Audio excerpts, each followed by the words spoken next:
pessoal, sejam bem-vindos a mais uma videoaula técnica. Nessa videoaula eu gostaria de estar apresentando para vocês o ambiente de virtualização VirtualBox. Além disso, gostaria de demonstrar a instalação da distribuição Ubuntu em ambiente virtualizado VirtualBox. O que é o ambiente de virtualização VirtualBox, né? Conforme o nome sugere, o VirtualBox é um software que consegue abstrair o hardware de um servidor de modo que vários sistemas operacionais consigam acessar esse hardware de modo compartilhado, tá ok? Fazendo com que se otimize, né, o uso desse hardware.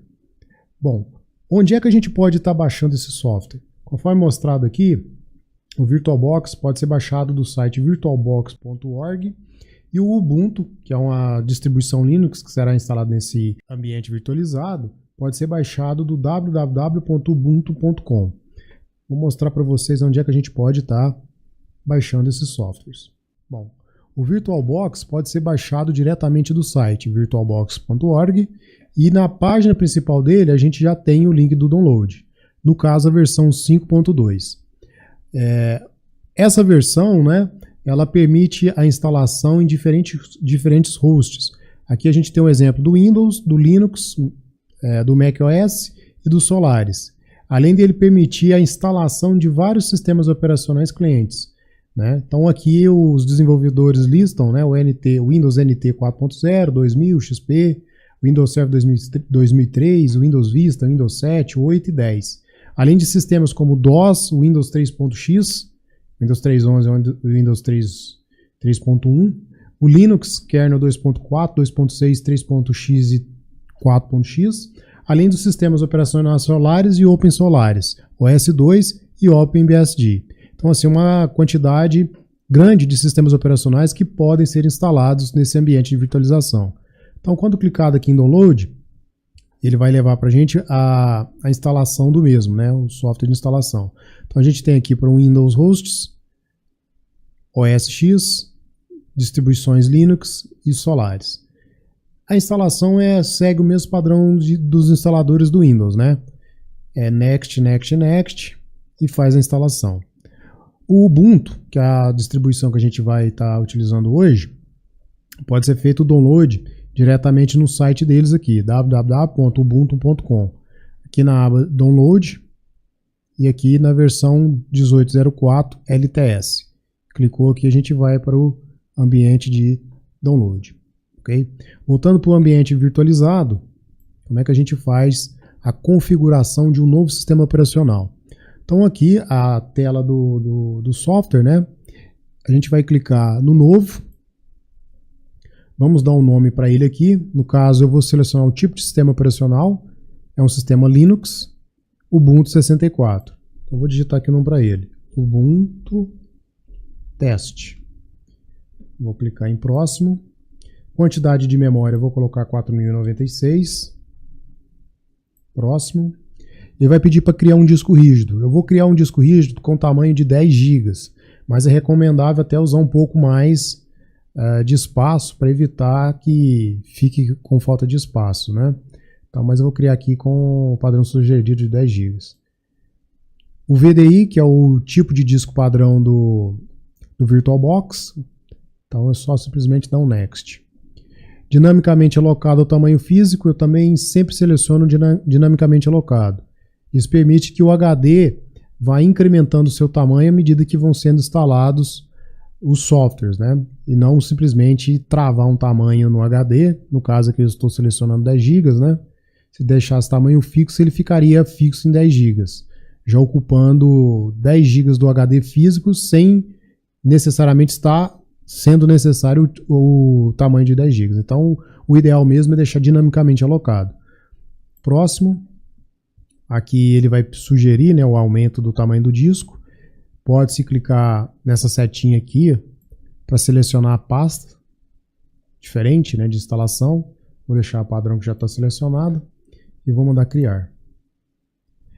Quando ele criou a máquina, ele vai criar essa opção aqui. A máquina, por padrão, logicamente, vem desligada. E algumas configurações precisam ser alteradas. Clicando com o botão direito, a gente vem aqui em configurações. aba que aparece, né? Essa aba básico, com o nome, o tipo de sistema e a distribuição que está sendo instalada. O avançado, que permite algumas opções, como por exemplo a área de transferência compartilhada. Posso deixar bidirecional, que eu poderia copiar da área de transferência do host para o cliente, ou do cliente para o host. Arrastar e soltar, também poder deixar bidirecional. A descrição da máquina. E se você quer uma opção de encriptação do disco, que eu não deixo habilitado isso não. No sistema, que ele vai vir a quantidade de memória, 4096 megas, ok? Os discos de boot, se é disquete ou óptico disco rígido, também que pode deixar padrão. A opção que eu mexo aqui é o processador, aqui no caso ele está com apenas um núcleo, eu costumo deixar com 4 núcleos, certo? E a aceleração eu também deixo esse padrão. Monitor, aqui no caso eu deixo também o padrão. Normalmente eu costumo habilitar aceleração 3D ou habilitar aceleração de vídeo 2D quando não ocorre configurações inválidas aqui. Então no caso eu deixo marcado só a aceleração 3D mesmo. Ok? Não vou utilizar a tela remota e nem vou usar a captura de vídeo. Captura de vídeo se eu quisesse que fosse sendo gravado, que está sendo feito na máquina. E tela remota se eu quisesse acessar essa máquina de um outro servidor, né? O armazenamento, que é importante, a gente já criou o disco chamado de Ubuntu Test VDI, só que a gente precisa agora clicar nessa controladora IDE que está com um disco óptico vazio e selecionar uma imagem ISO, né, que a gente fez o download. No caso, eu vou estar selecionando o Ubuntu 18.04. Então, fez o download do Ubuntu. Aqui no caso está no meu disco D. O tamanho total de 1,79 GB. Então, selecionou. Na hora de dar boot, vai dar boot diretamente nesse disco. Esse arquivo aqui é um arquivo ISO, tá ok? O áudio eu também não mexo, deixo padrão. A rede, aqui é o seguinte. Nesse caso específico, eu vou selecionar direto o NAT. NAT não, Bridge, modo Bridge. O que vai acontecer aqui? No modo Bridge, o meu Ubuntu vai ser instalado, ele vai receber um IP direto do meu roteador.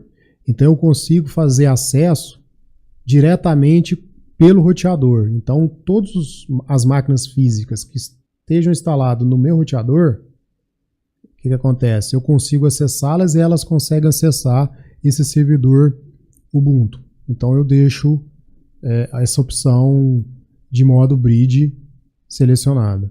Existem as outras opções, né, que eu normalmente uso a opção NAT ou Rede NAT, que a Rede NAT é uma opção de um protocolo mais novo em relação a esse NAT aqui, em relação ao network que a gente tem no NAT, né, o protocolo que tem na versão NAT anterior em relação à versão NAT mais nova, que é a Rede NAT. Certo? Eu costumo então utilizar mesmo a Rede NAT, placa em modo Bridge ou rede interna. A rede interna, o que acontece? Quando a gente seleciona esse tipo de placa, as máquinas virtuais conseguem comunicar entre elas, certo? Mas elas não conseguem comunicar para fora da rede. Ou seja, se eu quisesse acessar uma internet aqui, eu não conseguiria. Eu teria que instalar uma outra placa nesse serviço que está sendo instalado, sendo ou NAT, ou rede NAT, ou placa em modo Bridge. E aí eu conseguiria acessar a internet quando configurado com a rede interna. Então eu teria que ter, numa mesma máquina criada, eu teria que ter uma rede interna e uma placa em modo Bridge. E essa rede interna comunicaria com outro servidor também com placa de rede interna, ok? No nosso caso aqui, nessa configuração, vou deixar em modo Bridge. Bom, o resto aqui não precisa alterar, portas seriais não vou utilizar e nem portas USB, então pode deixar o padrão. Pastas compartilhadas, se eu fosse criar uma pasta compartilhada no servidor host, de modo a compartilhar com o sistema operacional que eu vou instalar aqui, que seria o sistema operacional cliente. Como eu não vou fazer isso nesse momento, eu vou deixar em branco e vou dar um OK. Feito isso, a gente pode vir aqui nesse ícone e pedir para startar a máquina. Tá? O processo agora, depois de startado, a máquina vai funcionar como se estivesse iniciando num servidor local, um servidor físico, né? Vamos aumentar aqui a tela. Deixa ela dar o boot inicial. No caso do Ubuntu, ele vai iniciar já com um desktop de teste, que é justamente para a gente ter uma visão de como é que é o software, né? A gente pode, no caso aqui eu já vou fazer a instalação direto, mas eu poderia vir aqui em Try Ubuntu e fazer um teste do sistema operacional. Se agradar, né, você instala no HD. Como a gente já sabe o que nós queremos, a gente já vai fazer a instalação direta no HD. Então, ó, instalar o Ubuntu. Aqui, português Brasil, layout do teclado. Preciso fazer um teste aqui para ver se está tudo ok.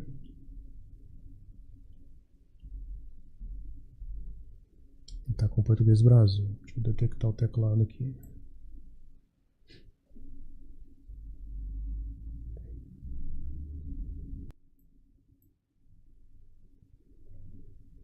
Inglês internacional. Deixa eu ver se eu estou internacional aqui.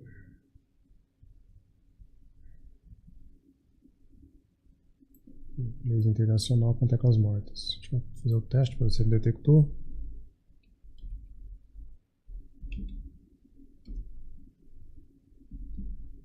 Ok, está detectado. Continuar.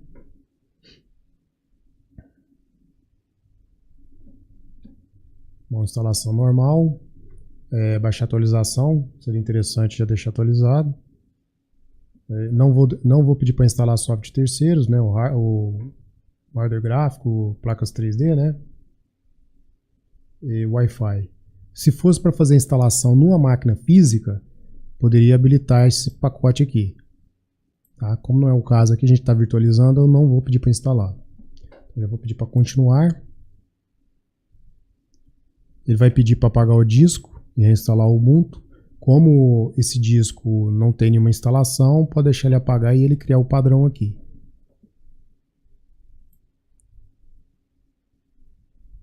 Continuar. Deixar aqui selecionado São Paulo para a questão de fuso horário.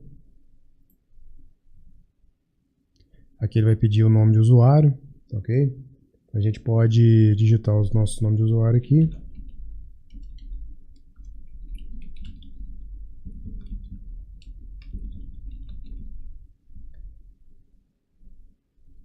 No computador, Antônio.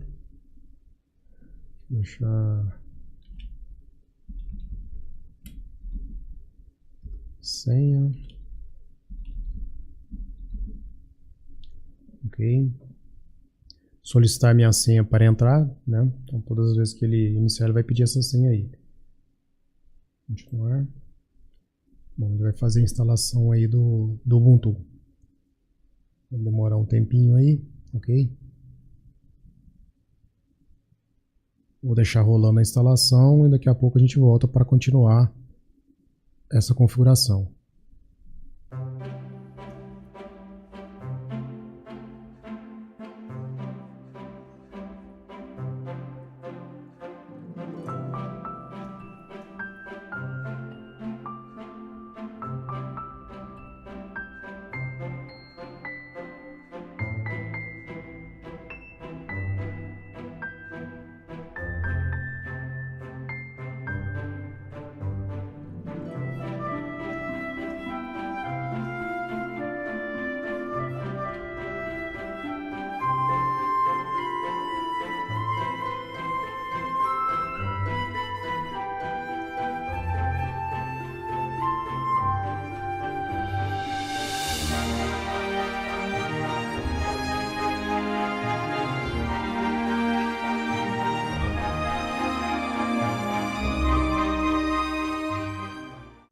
Bom, pessoal, retornando aqui, a instalação foi concluída, né? E aí ele pede para a gente reiniciar o sistema operacional. Essa reinicialização, ela costuma ser rápida, dependendo logicamente, do hardware, né, que está sendo utilizado, costuma ser um pouco mais rápido.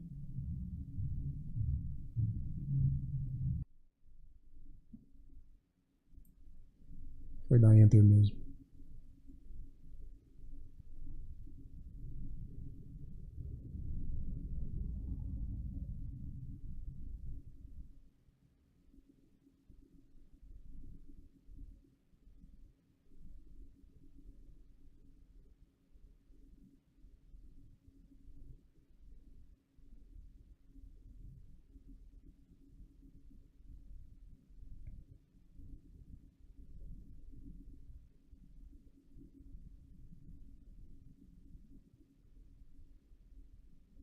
Bom, sistema iniciado aqui.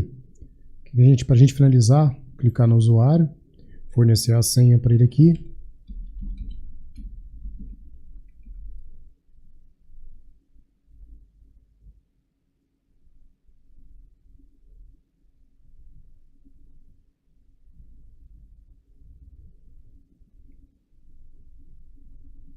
Ok, vai apresentar para a gente aqui as novidades do sistema.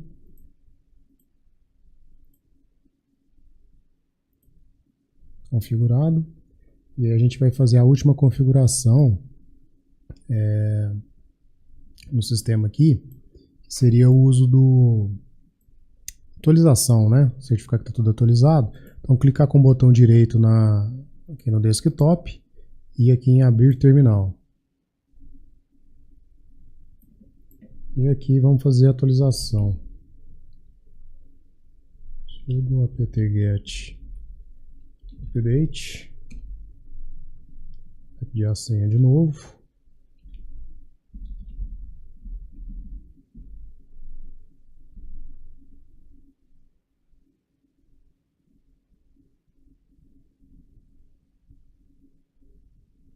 Ok. E sudo apt-get upgrade. Como a gente já havia selecionado para fazer algumas atualizações, ele deve ter feito já as atualizações. Mas ainda tem atualização para ser feita. Então, dá OK aqui e deixa ele baixar essas atualizações. São 244.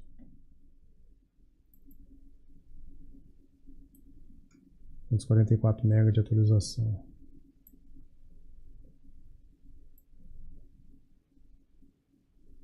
Vou deixar ele aqui de lado por enquanto, porque eu já estou fazendo a instalação pelo terminal.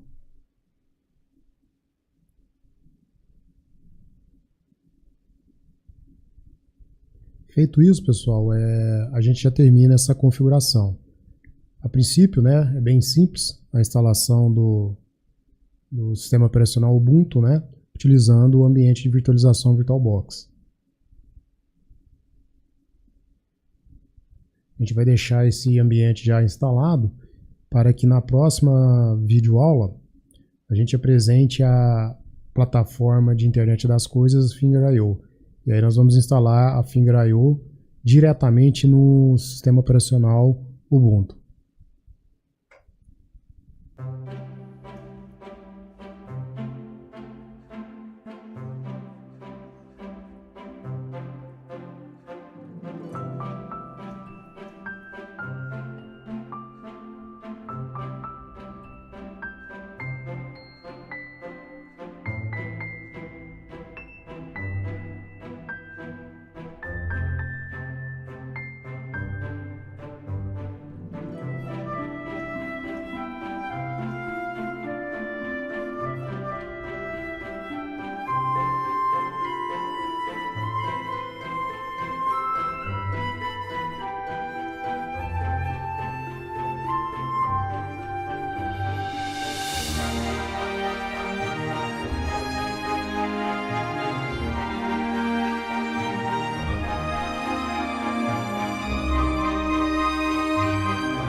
Bom, feita a atualização aqui do sistema operacional, vou fazer o seguinte, eu vou pedir para ele me lembrar aqui mais tarde, que eu já fiz a update aqui, e aqui nós vamos fazer o seguinte, vamos reiniciar o sistema operacional.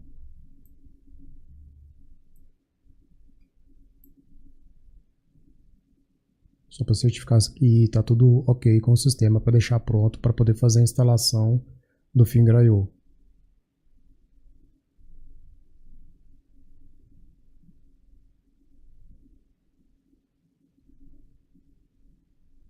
A vantagem do uso do Ubuntu nessa situação porque o FingerIO ele já é compatível com o sistema operacional Ubuntu.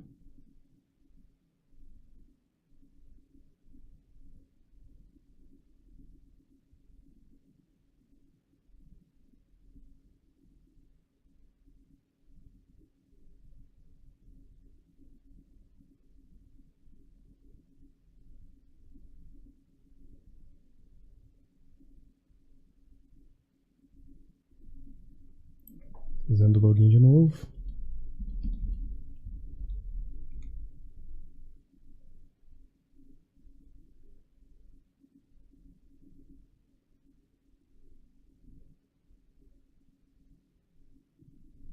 Aí. Um teste de navegação, para ver se está tudo ok em relação à internet.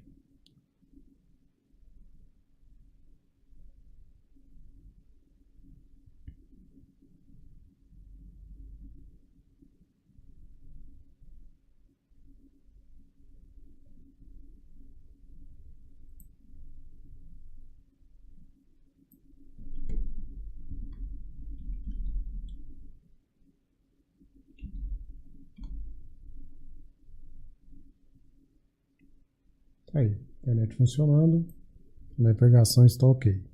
Então, pessoal, essa videoaula técnica eu termino por aqui e na próxima videoaula a gente faz a instalação do FingerIO. Aí a gente já consegue fazer uma comunicação também com um dispositivo e fazer o teste da dashboard lá no FingerIO. Então, nessa videoaula eu fico por aqui. Até a próxima.